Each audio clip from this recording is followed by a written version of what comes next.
आज महिला आरोग्य समिति पक्षर 56 नंबर वार्ड रे स्वच्छता तथा अणसंक्रमण रोग पर लोक सचेतनता किभली पालन करेंगे एक स्वतंत्र कार्यक्रम अनुष्ठित होता। एथिरे समस्त अंगनवाड़ी कर्मी, पब्लिक स्वास्थ्य अधिकारी तथा साहिर मुरब्बी माने जोग देइथिले। एथिरे मुख्य अतिथि भावे पूर्वतन कॉर्पोरेटर तथा संजय कुमार बराड़, देवदर्शी रथ प्रोग्राम स्वास्थ्य अधिकारी, बनिता महांती एएनएम, मनीषा विश्वाल एनजीओ संस्थार अधिकारी माने जोग देइथिले। शेष में ग्रामर मुरब्बी मानू तथा समस्त अंगनवाड़ी कर्मी एवं स्वास्थ्य अधिकारी को कोरोना योद्धा द्वारा सम्मानित करा जाइथिला।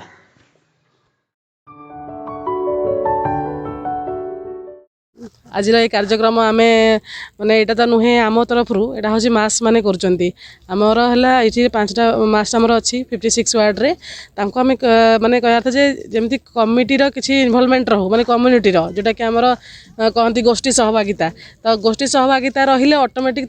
पाखक दायित्व पलि आसो जे आम बस्तीटा केमती परिष्कार रम बस्ती केमती सुस्थ रही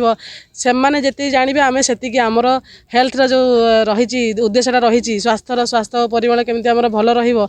उद्देश्यटा को पूरण करने से निजे तरफ केमी से गोटे निज मेन लाइन से आसवे से गोटे प्रयास यहाँ आ भावुँ आमर ये सहयोग रोचे कि जे सचेतन करवा सचेतन करेले से बस्ती को सचेतन करेंगे। तो समस्त से जानूँ विभिन्न फोरम रे मीटिंग करी ट्रेनिंग कर दिया कि नुआ प्रोग्राम आस जन कि ट्रेनिंग दौचु देले तब से आसला केमती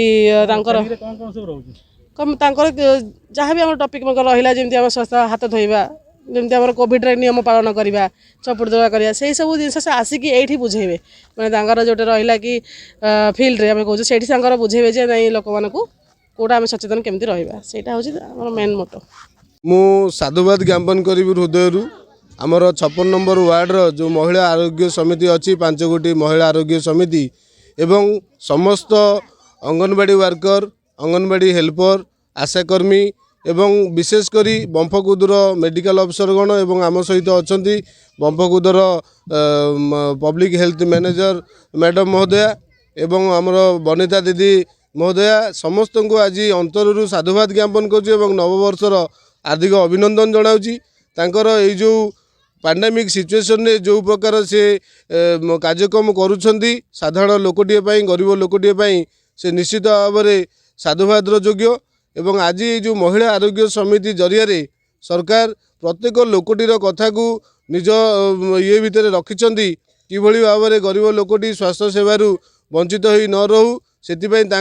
कमिटी करी महिला आरोग्य समिति सृष्टि होती से महिला आरोग्य समिति माध्यम प्रत्येक साहि रे प्रत्येक बस्ती रे प्रत्येक परिवार रे सरकार विभिन्न स्वास्थ्य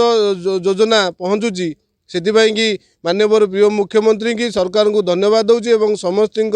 आगामी दिन भविष्य कुसुमित हो से जगन्नाथ पाखे प्रार्थना करुच्ची।